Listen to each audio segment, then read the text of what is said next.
Tight ಆಗಿರ್ಬೇಕು ಅಂತ ಹೇಳ್ತೀನಿ ಅಂತಂದ್ರೆ, ಈಗ ಅಲ್ಲಿ ಎಕ್ಸ್ಟೆನ್ಷನ್ ನ ಫಿಕ್ಸ್ ಮಾಡ್ತೀವಿ. ಮೆಸ್ಸಿ ಇತ್ತು ಅಂತ ಅನ್ಕೊಳ್ಳಿ, ಈ ತರ ಈ ಹೇರ್ ಏನಾದ್ರು ಹಿಂಗ್ ಬಂದ್ಬಿಟ್ಟಿದೆ ಅಂತ ನಾವ್ ಇಲ್ಲಿ ಕ್ಲಿಪ್ ಹಾಕಿದಾಗ ಈ ಹೇರ್ ಅವ್ರು ಒನ್ ಹೇರ್ ಎಳಿತಾ ಇರುತ್ತೆ. ಓಕೆನಾ? ಸೊ ಅದಕ್ಕಾಗಿ ಲೈನ್ ಯಾವತ್ತೂ ಎಕ್ಸ್ಟೆನ್ಷನ್ ಫಿಕ್ಸ್ ಮಾಡ್ಬೇಕಾದ್ರೆ ಸ್ಟ್ರೈಟ್ ಆಗಿನೇ ಇರಬೇಕು. ಓಕೆನಾ?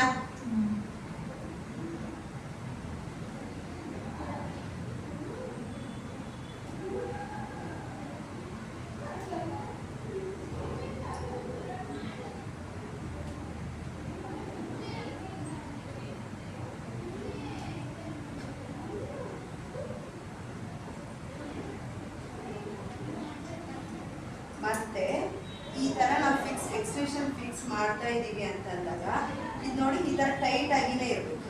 ಓಕೆನಾ? ಇಲ್ಲ ಅಂತಂದ್ರೆ ನೀವು ನೋಡಿ ಇದೇನಾದ್ರೂ ಹಿಂಗಿದ್ದಾಗ ಈ ತರ ಏನಾದ್ರು ಇತ್ತು, ಈ ತರ ಇದೆ ಅಂತ ಅನ್ಕೊಳ್ಳಿ, ಇಲ್ಲ ಈ ತರ ಇದೆ ಅಂತ ಅನ್ಕೊಳ್ಳಿ, ನಿಮ್ಗೆ ಲೈನ್ ಕಾಣಿಸೋದಿಲ್ಲ. ಈ ಲೈನ್ ಹತ್ರ ನಾವು ಎಕ್ಸ್ಟೆನ್ಷನ್ ನ ಫಿಕ್ಸ್ ಮಾಡೋದು. ಓಕೆನಾ? ಇದೇನಾದ್ರೂ ಈ ತರ ಇದ್ದಾಗ ನೀವು ಎಕ್ಸ್ಟೆನ್ಷನ್ ಇಲ್ಲಿ ಫಿಕ್ಸ್ ಮಾಡ್ತೀರಾ, ಆವಾಗ ಏನಾಗುತ್ತೆ, ಲೂಸ್ ಆಗುತ್ತೆ. ಓಕೆನಾ? ನಾವು ಎಕ್ಸ್ಟೆನ್ಷನ್ ಫಿಕ್ಸ್ ಮಾಡ್ತಿದೀವಿ ಅಂತಂದಾಗ ಈ ಲೈನ್ ಏನಿದೆ ಆ ಲೈನ್ ನಮಗೆ ವಿಸಿಬಲ್. ಓಕೆನಾ? ಸೊ ಟೈಟ್ ನೋಡಿ ಈ ತರ ಯಾವತ್ತೂ ಈ ತರ ನಾವು ಕ್ರೊಕೊಡೈಲ್ ಕ್ಲಿಪ್ಸ್ ಹಾಕ್ಬೇಕು ಅಂತಂದಾಗ ಇದೇನಿದೆ ಅಲ್ವಾ, ಈ 4 ಫಿಂಗರ್ಸ್ ಇದೆ ಅಲ್ವಾ, ಈ 4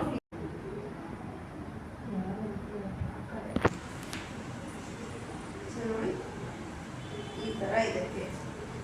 ಓಕೆನಾ? ಯಾವತ್ತೂ ಅಷ್ಟೇ ನಾವು ಕರ್ಲ್ಸ್ ಮಾಡ್ತಾ ಇದೀವಿ ಅಂತಂದಾಗ ನೀಟಾಗಿ ಇರಬೇಕು, ಚಿಕ್ಕ ಇಡಬಾರ್ದು. ಓಕೆನಾ? ನಾವೇನಾದ್ರೂ ಕರ್ಲ್ಸ್ ಏನಾದ್ರೂ ಫಾಸ್ಟ್ ಆಗಿ ಮಾಡ್ತಾ ಇದ್ದೀವಿ ಅಂತಂದ್ರೆ ಸೊ ಏನೋ ಎಕ್ಸ್ಟೆನ್ಷನ್ ಕಾಣಿಸ್ತಾ ಇರುತ್ತೆ. ಸೊ ಅದಕ್ಕಾಗಿ 2 ಫಿಂಗರ್ಸ್ ಗ್ಯಾಪ್ ಇಲ್ಲಿ ಬಿಟ್ಟು ಇಲ್ಲಿಂದ ಇಲ್ಲಿಗೆ ಅವ್ರ ಹೇರ್ ಲೆಂತ್ ಮೇಲೆ ಹೋಗುತ್ತೆ ಎಷ್ಟು ತಗೋಬೇಕು ಅಂತ. ಓಕೆನಾ? ಇಷ್ಟು ತಗೊಳ್ತೀನಿ ನಾನು.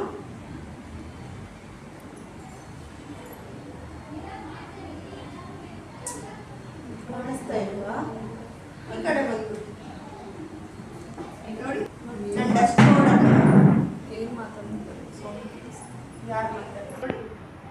ಬ್ಯಾಕ್ ಕೂಮ್ ಮಾಡೋದು ತುಂಬಾನೇ ಇಂಪಾರ್ಟೆಂಟ್. ನಾವು ಜಸ್ಟ್ ಹಿಂಗ್ ಒಳಗಡೆ ಹಾಕಿ ಮಾಡೋದಲ್ಲ, ಮೇಲೆ ಮೇಲೆ ಹೇರ್ ಲೈನ್ ತಗೋ ಬರುತ್ತೆ.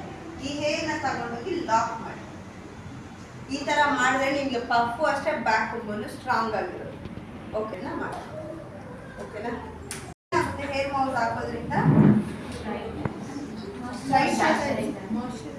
ಮಾಯಿಶ್ಚರೈಸರ್ ಆಗುತ್ತೆ, ಮತ್ತೆ ಸಾಫ್ಟ್, ಮತ್ತೆ ಮತ್ತೆ ಇನ್ನೊಂದು ಪರ್ಪಸ್ ಇದೆ, ಶೈನ್ ಪರ್ಪಸ್, ಶೈನ್ ಸ್ಪ್ರೇ. ಮತ್ತೆ ಇನ್ನೇನು ಮಾಡುತ್ತೆ, ಫಸ್ಟ್ ನಾನು ನಾರ್ಮಲ್ ಆಗಿ ಪ್ರೊಫೆಷ್ನಲ್ ಆಗಿ ಯಾವ ಥರ ಮಾಡೋದು ಅಂತ ಈ ಸೈಡ್ ಬಾಳಲ್ಲಿ ತೋರಿಸ್ಕೊಡ್ತೀನಿ, ಬಿಕಾಸ್ ಫಿನಿಶಿಂಗ್ ಅಲ್ವಾ. ನೋಡಿ ನನಗೆ ಸ್ವಲ್ಪ ಸ್ಟ್ರೈಟ್ ಬೇಕು ಅಂತ ನಾನು ಏನು ಮಾಡ್ತೀನಿ, ಒನ್ಸ್ ಸ್ಟ್ರೈಟ್ ಮಾಡ್ಬಿಡ್ತೀನಿ ಕರ್ಲ್ ಆಗಿ. ಓಕೆನಾ? ಫಸ್ಟ್ ಇಲ್ಲಿಗೆ ನೋಡಿ ಲಾಕ್ ಮಾಡ್ಕೊಳ್ಳಿ, ಸ್ಟ್ರೈಟ್ ಮಾಡಿ. ನನಗೆ ಇಲ್ಲಿವರೆಗೂ ಸಾಕು ಕರ್. ಸೊ ನಾನೇನು ಮಾಡ್ತೀನಿ, ನನಗೆ ಈ ಕಡೆ ಬೇಕು ಕರ್, ಇದನ್ನ ಈ ಕಡೆಗೆ. ಓಕೆನಾ?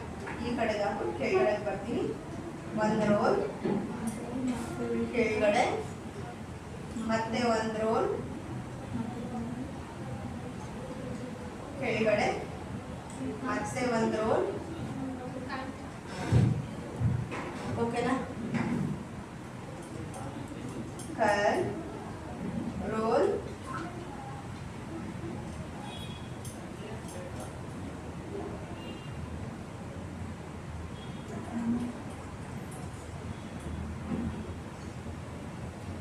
ಇಲ್ಲಿ ನೋಡಿ, ಇಲ್ಲಿ ಲಾಸ್ಟ್ ಆಗೋವರೆಗೂ ನಾನು ಏನು ಮಾಡಿದೆ, ರೋಲ್ ಮಾಡ್ತಾ ಬಂದೆ. ಓಕೆನಾ? ಇದನ್ನ ಇಲ್ಲಿ ಬಿಟ್ಟಿರೋದಿಲ್ಲ, ನಂಗೆ ಇಲ್ಲಿವರೆಗೂ ಸಾಕು ಕರ್ಲ್ಸ್. ಸೊ ಇದನ್ನ ಏನು ಮಾಡಿದೆ, ಫುಲ್ ನೀಟಾಗಿ ಸುತ್ಕೊಂಡು. ಓಕೆನಾ?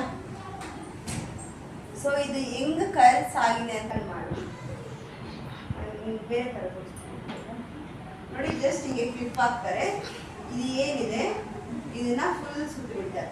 ಇದು ಪ್ರೊಫೆಷನಲ್ ಆಗು ತೋರಿಸ್ತೀನಿ ಹೆಂಗ್ ಬರುತ್ತೆ ಫಿನಿಶಿಂಗ್ ಅಂತ ನಿಮಗೆ ಗೊತ್ತಾಗುತ್ತೆ. ಓಕೆನಾ?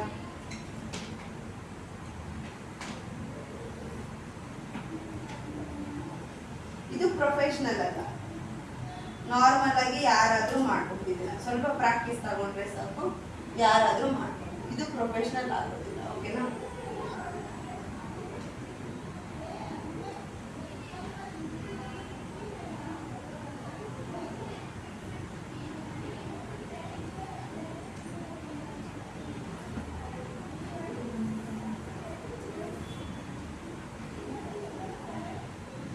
ಯಾವ್ದು ಚೆನ್ನಾಗಿ ಅನಿಸ್ತಿದೆ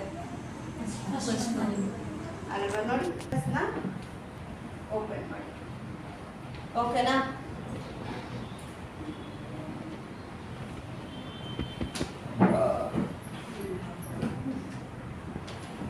ಇದು ಡೆಮೋ ತೋರಿಸ್ಬಿಡ್ತೀನಿ. ಬಟ್ ಇದನ್ನ ಮಾಡಿ ಪಿನ್ ಮಾಡಿ ಟಕ್ಕಿನ ಪಿನ್ ಮಾಡಿ. ನೋಡಿ, ಇಲ್ಲೊಂದಿದೆ, ಇಲ್ಲೊಂದನ್ನ ಪಿನ್ ಮಾಡಿ. ನೆಕ್ಸ್ಟ್ ಎಲ್ಲಿ ಬ್ಯಾಕ್ ನಾವು 3 ಮಾಡಿರ್ತೀವಿ ಅಲ್ಲಿ ಅಷ್ಟಕ್ಕೂ ಆಗಿ ಪಿನ್ ಮಾಡ್ತೀವಿ. ಇಲ್ಲಿ ನೋಡಿ, ಆದ್ರೂ ಎಕ್ಸ್ಟ್ರಾ ಬಂದಿದೆ ಅಲ್ವಾ? ಸೊ ಇವಾಗ ಏನು ಮಾಡ್ತೀವಿ, ಪಿನ್ಸ್ ಇರುತ್ತೆ ಅಲ್ವಾ,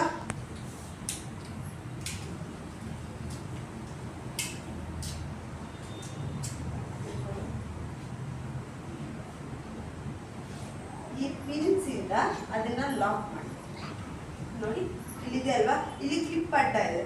ಸೊ ಅದಕ್ಕಾಗಿ ನಾನು ಇದನ್ನ ಈ ತರ ಲಾಕ್ ಮಾಡ್ತೀನಿ. ಈ ಸೈಡ್ ಎಲ್ಲಿ ಬ್ಯಾಕ್ ಕೋಮ್ ಮಾಡಿರ್ತೀವಿ ಅಲ್ಲಿ ಪಿನ್ಸ್ ನ ಹಾಕೋಬೇಕು. ನೆಕ್ಸ್ಟ್ ಇಲ್ಲಿ ನೋಡಿ, ಈ ಫೋಲ್ಡಿಂಗ್ ಇದೆ, ಈ ಫೋಲ್ಡಿಂಗ್ ನ ಈ ತರ ಸೈಡ್ಗೆ ಮಾಡಿ ಇದಕ್ಕೆ ಒಂದು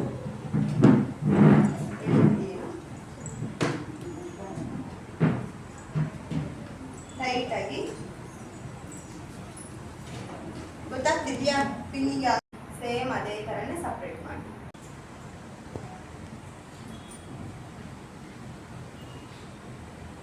ಗರ್ಲ್ಸ್ಗೆ ಬಟ್ ಈ ಬೇರೆ ಹೇರ್ ಸ್ಟೈಲ್ಗೆಲ್ಲ 4 ಫಿಂಗರ್ಸ್ ಬಿಡಿ. ಬಟ್ ಈ ಹೇರ್ ಸ್ಟೈಲ್ಗೆ 1-2 ಫಿಂಗರ್ಸ್ ಏನಿದೆ ಹೇರ್, ಇಲ್ಲ 3 ಫಿಂಗರ್ಸ್ ಏನಿದೆ ಅಷ್ಟು ಹೇರ್ನು ಫ್ರಂಟ್ ಅಲ್ಲಿ ಈ ತರ ಬಿಟ್ಬಿಡಿ. ಓಕೆನಾ? ಹೇಳ್ತೀನಿ ಯಾಕೆ ಅಂತ, ಯಾವ ಹೇರ್ ಸ್ಟೈಲ್ ಅಂತ ಗೊತ್ತಾಗುತ್ತೆ.